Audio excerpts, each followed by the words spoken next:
የተወደዳችሁ የአቢጌል ሚኒስትሪ አባላት እንዲሁም ደግሞ ተከታዮች በጌታ በኢየሱስ ክርስቶስ ስም በያላችሁበት ስፍራ ሰላም እላችኋለሁ። የእግዚአብሔር ጸጋና ሰላም ይብዛላችሁ። ዛሬ ስለ እይታ ስለ ማይንድ ሴት ወይም ስለ እይታ ጥቂት ነገር መናገር ፈልጋለሁ። በዘፍጥረት መጽሐፍ ላይ የመጽሐፋችን የመጀመሪያ በፍጥረት መጽሐፍ ላይ እግዚአብሔር ፍጥረትን ሲፈጥር ሰማይና ምድርን ሲፈጥር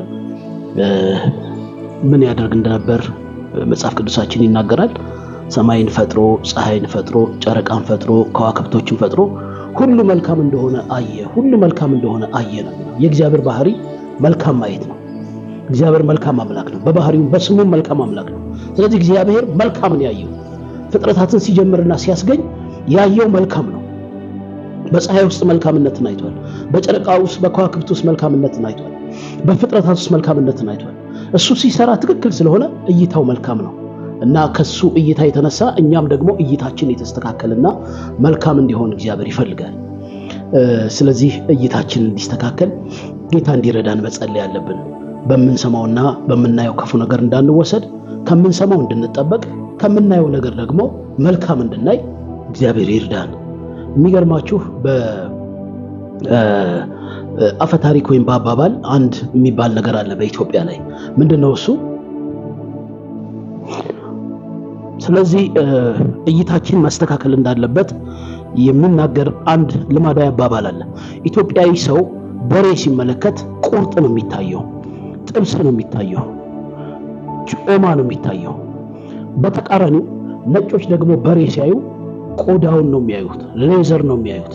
ከዛ በኋላ ነው ወደ ሌሎች ምግቦች የሚሄዱት። መጀመሪያ ያ በሬ የሚያዩትን በሬ የሚሰጣቸውን ጥቅም ከላይ ከውጭ ከላይ ነው የሚጀምሩት። የኛዎቹ ግን ኢትዮጵያውያኖች እይታችን ቆዳው ላይ ትዝ አይለንም፣ ቀንዱ ላይ ትዝ አይለንም፣ ኮቴው ላይ ትዝ አይለንም፣ ግን ቀጥታ ስጋው ላይ ነው የምንገባውና ኢትዮጵያዊ ጮማ ቁርጥ ነው የሚታየው። ነጮቹ ደግሞ ሌዘር ያያሉ። ከዛ ደግሞ ከቀንዱ ሌላ ነገር ይመለከታሉ፣ የሚፈጥሩት ነገር ከኮቴው ሌላ ነገር ያሉና እይታችን መስተካከል አለበት። እይታችን እንዲስተካከል እግዚአብሔር ይፈልጋል። እግዚአብሔር አምላክ በክርስቶስ ኢየሱስ በኩል መልካም እይታ እንዲሰጠን ጸሎቴ ነው። ብዙ ጊዜ እግዚአብሔር ሰዎች ምን እንደሚያዩ ይጠይቃል። ለምሳሌ ኤርሚያስ ምዕራፍ 1 እና ምዕራፍ 2 ላይ ስንመለከት እግዚአብሔር ወደ ኤርሚያስ መጣ። በሆድ ሳልሰራህ አውቄሃለሁ፣ ቀድሼሃለሁ፣ ደግሞም በማህፀን እያለ ቀብቼሃለሁ፣ ነብይም አድርጌሃለሁ አለው። ይሄንን ነብይ አድርጌሃለሁ ያለውን ኤርሚያስን እግዚአብሔር ምን ታያለህ ብሎ ጠየቀው። ምንድነው የሚታይ ብሎ ጠየቀው። እና ኤርሚያስም እንደ ድል ሆኖ የሚያየው ጥሩ ነገር ነበር። አያችሁ፣ አይ ቲንክ ኢትዮጵያዊ ያልመሰለኝም ኤርሚያስ እና ኢትዮጵያዊ ቢሆን ይሄን የሚያየው ሌላ ነገር ነው። ወንድሙ ሲመታ፣ አገር ስትበታተን፣ ገንዘብ ሲሰርቅ፣ መኪና ሲሰርቅ፣ የራሱ ያልሆነ ነገር ሲመኝ በጣም ብዙ ነገር ነው የሚያየው። እንደ ድል ሆኖ ኢትዮጵያውያኖች በጣም የምናየው ነገር የምናስበው ነገር ምን አይነት ነገር እንደተጠናወተን አላቅም። እግዚአብሔር ግን በክርስቶስ ኢየሱስ ስም ይለውጠን እና ኤርሚያስ ግን መልካም ነገር ነው የሚያየው። የለውዝ በትር ያለው አለ። ይሄ ለውዝ በትር በክርስቶስ ኢየሱስ ውስጥ ያለውን ማዳን። ለውዝ በትር በራሱ የለውም። ለውዝ ጥምልምል ያለ ነገር ነው፣ መልክ የለውም። ደም ግባትና መልክ ከሌለው ከክርስቶስ የሚወጣውን ትንቢታዊ እይታ ኤርሚያስ አየ። ስለዚህ እግዚአብሔር ምን አለ? መልካም አይተሃል አለ። ዛሬ ወንድሜ ስለ ኢትዮጵያ ምንድነው የምታየው? ስለ ወንድምህ ምንድነው የምታየው? ስለ ሀገር ምንድነው የምታየው? ከፊት ስላለው አሁን በዚህ ሰሞን ከተማው ላይ እየተራወጠ ስላለው ነገር ምንድነው የሚታየ? 2027 ምንድነው ለኢትዮጵያ የምታየው? እግዚአብሔር መልካም በማየት ይሙላን ወገኖች ሆይ። ለሀገራችን መልካም በማየት፣ ለልጆቻችን መልካም በማየት፣ ለትውልዳችን መልካም በማየት እግዚአብሔር ይሙላን። እንደ ድል ሆኖ እኔ አንድ ጊዜ አስታውሳለሁ፣ በጨለማው ዓለም ውስጥ ሆነን ዛሬ እናቴ ጌታን አግኝታለች፣ ቤተሰቦች ጌታን አግኝተዋል። በጨለማው ዓለም ውስጥ ሆነን ጠንቋይ ቤታችን ይመላለስ ነበር እና ያ ጠንቋይ ለእናቴ እንደዚህ ያላት፣ እኔ ጫት በልጅነት ያመላልስ ነበር፣ ለልጅሽ ምን ላድርግለት፣ ወደፊት ሲያድግ ምን ላድርግለት፣ ምን ልስጠው አለና በርሶ መጀን በቃ እርሱ ያሉትን ስጡት አለች። ወታደር ላድርገው አላት። እይታው ሰይጣንም ያልዳነ ሰውም የሚያዩት እይታ የጥፋት ነው ወገኖች ሆይ። ለኢትዮጵያ ለምድራችን ከፍታ እናያለን፣ መውረስ እናያለን፣ ሰላም እናያለን። ለቤተ ክርስቲያን ከፍታን እድገትን እናያለን፣ ለወንድማችን ከፍታንና እድገትን እናያለን። ስለዚህ የተፈወሰና የተባረከ እይታ እንደ እግዚአብሔር ነው፣ መልካም ነው የሚያየው። በወንድም ላይ መልካም ነገር ነው ማየት ያለብን።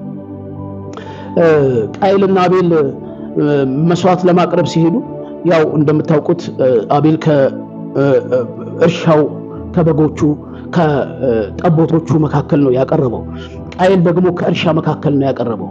እግዚአብሔር የአቤልን መስዋዕት ተቀበለ ይላል መጽሐፍ። በቃ እግዚአብሔር ልክ ነው የአቤልን መስዋዕት ሲቀበል። ቃየል ግን ወንድሙን አይቶ ክፉ አሰበ።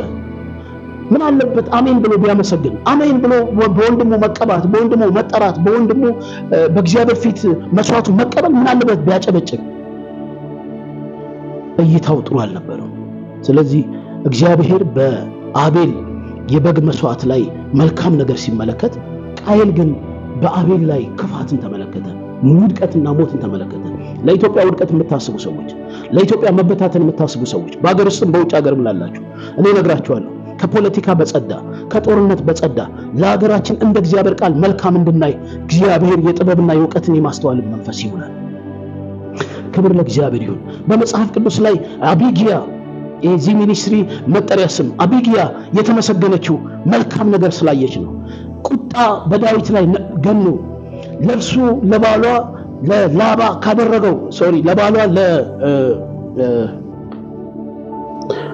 ለባሏ ለናባል ዳዊት ሞት በተመኘ ጊዜ እሷ ያየችው ግን መልካም ነገር ነበር። ሞቱን ወደ መኖር የሚቀይር ጥበብ ሞላት። የዳዊትን ቁጣ አበረደች። አያችሁ፣ በክፋት ውስጥ በመጣ ቁጣ ውስጥ መልካም ነገር ተመልክታ አረጋጋች። እንድታረጋጉ እግዚአብሔር የቀባችሁና የሾማችሁ፣ አገር ስትናወጥ ስትረበሽ እንድትማልዱ እግዚአብሔር የባረካችሁና የቀባችሁ፣ ኢየሩሳሌም ስትናወጥ ጉበኛ እንድትሆኑ፣ ኢትዮጵያ ስትናወጥ ጉበኛ እንድትሆኑ የተቀባችሁ ሰዎች፣ እናንተ ለሀገራችሁ መልካም የምታዩ ሰዎች እግዚአብሔር አምላክ ይባርካችሁ። እግዚአብሔር መልካም በማየት ይሙላል። መልካም የጥበብና የእውቀት መንፈስ ይሙላል። በአንደኛ ቆሮንቶስ መጽሐፍ ምዕራፍ 2 ላይ ለኛ የክርስቶስ ኢየሱስ ልብ አለን ይላል መጽሐፍ ቅዱስ። የእንግሊዝኛው መጽሐፍ ቅዱስ but we have the Christ mind ነው የሚለው። አስተሳሰባችን እንደ ክርስቶስ ኢየሱስ ነው መሆን ያለበት። እይታችን መልካም ነው መሆን ያለበት። ለወንድማችን ተጠልፎ መውደቅ ሳይሆን መልካም ማየት፣ ለሀገራችን ውድቀት ሳይሆን መልካም ማየት እንዲሆንልን በጌታ በኢየሱስም በዚህ ሰዓት እመኛለሁ። እግዚአብሔር በመልካም አይምሮ ይሙላል። በአይምሮአችሁ መታደስ ተለወጡ እንጂ ይሄን ዓለም አትምሰሉ ያለው ጳውሎስ በሮሜ ምዕራፍ 12 ላይ ለዚህ ነው በታደሰ አይምሮ የታደሰ እይታ ይኖረናል። ለሀገራችን መልካም እይታ እናያለን። ለጓደኛችን መልካም እይታ እናያለን። ለቤተሰቦቻችን መልካም እይታ እናያለን። ሰው ጠልፎ ለመጣል አንመለከትም። እግዚአብሔር በመልካም እይታ ይሙላል። ስለዚህ እግዚአብሔር ዛሬ ይጠይቃል፣ ስለ ወንድምህ ምን ታያለህ? ጠላት ያለህን ነው የምታየው? ፈልፈላው ደጋሚው መተተኛው ያለህን ነው የምታየው? ሞት ነው የምታይለት ወይስ ደግሞ ከፍታና መውጣት ነው የምታይለት? እግዚአብሔር ግን ፍጥረታትን ፈጥሮ መልካም ነው ያየው። እንደ እግዚአብሔር የማየት እድል ይሰጠን። እግዚአብሔር ይባርካችሁ። እንደ እግዚአብሔር ሰው በጎ የማየት ለወንድም መልካም የማየት፣ እንደ ኤርሚያስ በጎ የማየት መልካም የማየት፣ እንደ ኢየሱስ ክርስቶስ በጎ የማየት ኢየሩሳሌም ሆይ ልሰበስብሽ ወደድኩ አለ። በጎን ያየላት። ስለዚህ በጎ ማየት ይሁንልን ወገኖች ሆይ በናዝሬቱ ጌታ በኢየሱስ ክርስቶስም በበጎ መንፈስ እግዚአብሔር ይሙላል። የክርስቶስ ኢየሱስ አይምሮ ያለው ለወንድሙ መውደቅ፣ ለአገር መበታተን፣ ለሕዝብ መበታተን፣ መሞት፣ ለድህነትና ለጉስቁልና አያይም። እግዚአብሔር ይርዳን። ወንድማችንን እህታችንን የምናሰናክል ሳይሆን ወንድማችንና እህታችንን ወደ ከፍታ የምናወጣ እኛ ዝቅ ብለን ወደ ላይ የምናወጣ ሰዎች ያድርገን። በዘፍጥረት ምዕራፍ 39 ላይ ስንመለከት ለዮሴፍ ወንድሞቹ ክፉ ነበር ያዩለት። እንግደለው አሉ። ግድያ ያንን ጠቅላይ ሚኒስትር ያንን መሪ ያንን እስራኤልን የሚያሳርፍ የረሃብ ወቅት በተነሳ ጊዜ ከረሃብ የሚያሳርፈውን ያንን ዮሴፍን ለመግደል ተነሱ። እንግደለው አሉ። በዮሴፍ ላይ የተነገረው ትንቢት ያየ አንድ ሰው እንኳን የለም። ማርያም ትዝ ይላችኋል። በልጇ የተነገረውን ትንቢት በልቧ ተጠብቀው ነበር ነው የሚለው። ለወንድሙ የተነገረውን ነገር እየጠበቅ ለወንድሙ መልካም እያየህ፣ ለእህትሽ መልካም እያየሽ፣ ለአገርሽ ለጎረቤትሽ መልካም እያየሽ እንድትኖር እግዚአብሔር ይፈልጋል። ያንን ንጉሥ ያንን እስራኤልን ግብፅን ያሳርፍ ዓለምን የሚያሳርፍ በረሃብ ጊዜ የሚያሳርፍን ሰው ለመግደል የሞት አዋጅ አወጡ። ምን አለበት እግዚአብሔር ያየለትን በልጅነቱ ያየውን ያንን የከዋክብት ለሱ መስገድ፣ ያንን የንግስና ያንን ነዶዎች የሱ ነዶዎች ቆማ የነሱ ነዶዎች ሲሰግድለት ያንን ቢያዩ ምን አለ? እግዚአብሔር ባየልን ልክ ለወንድማችን እንድናይ ጌታ ይርዳል። እግዚአብሔር ባየው ልክ ለሀገራችን እንድናይ ጌታ ይርዳል። እይታችን ይስተካከል። አስተሳሰባችን ይስተካከል። ስለዚህ ወገኖቼ ሆይ መልካም ማየት የእግዚአብሔር ባህሪ ነው። በተለይ በቤተክርስቲያን አካባቢ ያለን ወገኖች ለወንድሞቻችን መልካም እንድናይ፣ ወንድማችን ሲወጣ እህታችን ስትወጣ ማየት፣ ከፍ ሲሉ ማየት፣ ምድሪቱን ሲወርሱ ማየት ልማዳችን እንዲሆን ያስፈልጋል። መልካም እንድናይ ጌታ ይርዳን። እግዚአብሔር በየዘመናቱ መልካም ነገሮችን ለሰው ልጆች ፈጥሯል። ደግሞም በአንተ ህይወት ውስጥ በእኔ ህይወት ውስጥ መልካም ነገር ያያል። ስለዚህ የመልካም ነገር ሁሉ ጅማሬ እግዚአብሔር ነውና ባካችሁ ለምናችኋለሁ፣ እግዚአብሔር መልካም ነገርን በውስጣችሁ ይጨምር። ክብር ለእግዚአብሔር ለአምላክ ይሁን። መልካም የሚያዩ ሰዎች ትውልድን ወደ መልካም ያሻግራሉ። መልካም የሚያዩ ሰዎች ዘር ሐረጋቸውን ወደ መልካም ያሳድጋሉ። ለልጆቻችን መልካም እንመኝላቸው። ሙሴ በዘፍጥረት መጽሐፍ መጨረሻው ላይ እስራኤልን ሁሉ ጠርቶ ሲባርክ ወደፊት የሚሆነው መልካም ነገር ነበር ያየላቸው። መልካም ነገር ማየት እጅግ በጣም አስፈላጊና አስፈላጊያችን ነው። የእግዚአብሔር ባህሪ ነው። ወንድምን ለመጣል ማሰብ ሰይጣናዊ ነው። የወንድምን ውድቀት ማሰብ ሰይጣናዊ ነው። የእህትን ውድቀት ማሰብ ሰይጣናዊ ነው። በተቃራኒው መልካም ነገራቸውን ማሰብ ግን ብልሃት ነው፣ ማስተዋልም ነው። ይህ የእግዚአብሔር ልብ ነው። እግዚአብሔር በየዘመናቱ ሰዎችን መልካም ነገር በማሳየት ተወዳዳሪ የለውም። አንድ ጊዜ ወደ አብርሃም መጣና እኔ ወደማሳየ ምድር የምትወጣ ከሆነ ዘርህን እንደ ሰማይ ከዋክብት አበዛዋለሁ፣ እንደ ምድር አሸዋ አበዛዋለሁ አለው።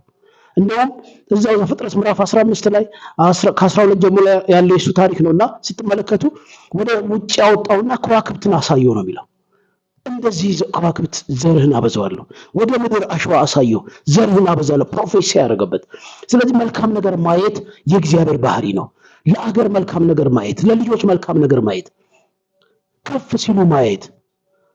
አንዳንድ እናቶች በጥንት ጊዜ እኛ ባደግንበት ጊዜ በአለፉት ዓመታት ማለት ነው በእኛ እድሜ አንተ ነህ እዚህ የምትደርሰው፣ አንተ ነህ እዚህ ጋር የምትደርሰው፣ በቃ ልጃቸው ላይ የሚናገሩት ንግግር አወራጅ ነው፣ ረጋቢ ነው፣ የእርግማን ቃል ነው ካፋቸው የሚወጣው። አሁን ጀነሬሽን ላይ ይሄ እንዳይሰራበት ያስፈልጋል ወገኖች። በጸሎት እርግማንን እየሰበርን ግን ደግሞ መልካም እንደሚሆንላቸው እንድንናገር ጌታ ይርዳል። ከጁሾች አንድ ጥሩ ልምዳቸውን የተካፈልኩት ነገር ምንድነው?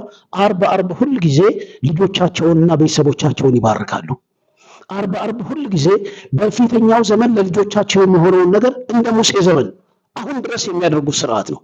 እነሱ እንኳን ክርስቶስ ኢየሱስ ሳይበራላቸው ለትውልዳቸው መውረስና መስፋት መልካም ነገር ካዩ እኛ በክርስቶስ ኢየሱስ የበራልን እንዴት የሀገራችንን ከፍታ አናይም? እንዴት የትውልድን መብዛት አናይም? እንዴት የኢትዮጵያ መባረክ አናይም? እንዴት ሀገራችን ላይ ነላይ ሲወጣ አናይም? ወርቅ ሲወጣ እንዴት አንመለከትም? ስንሰፋ ስንበዛ እንዴት አንመለከትም? እንጀራ ሲባረክ ዱቄት ሲባረክ እንዴት አንመለከትም? እግዚአብሔር አምላክ የጥበብና የእውቀት መንፈስን ይስጠን ወገኖች። ወይ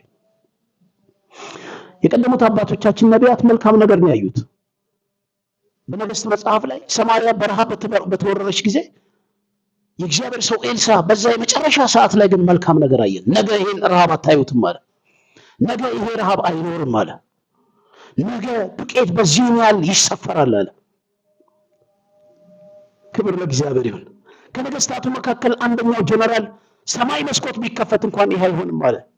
ነገር ግን ታያለህ እንጂ አትበላም ተብሎ እንደገና ቃል የወጣበት ያ ሰው ሰዎች ረጋግጠውት ሞተ። መልካም ነገር የማያዩ ሰዎች ፍጻሜያቸው ይሄ ነው። ባጭር ነው የሚቀሩት።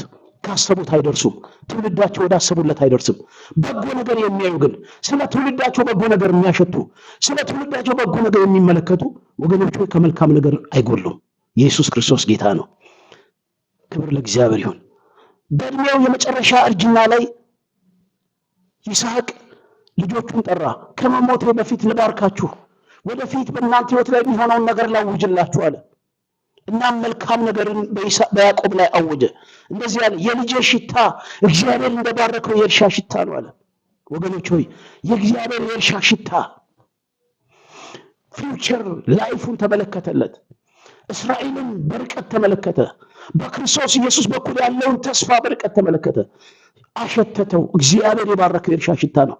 የልጆቻችን ጠረን ያማረ እንዲሆን፣ የልጆቻችን ነገ ያማረ እንዲሆን፣ ክፉን በመልካም እንዲያሸንፉት መልካም እይታ እንዲኖረን፣ በመልካም ቃል ማሸነፍ እንድንችል እግዚአብሔር ይርዳን። ክብር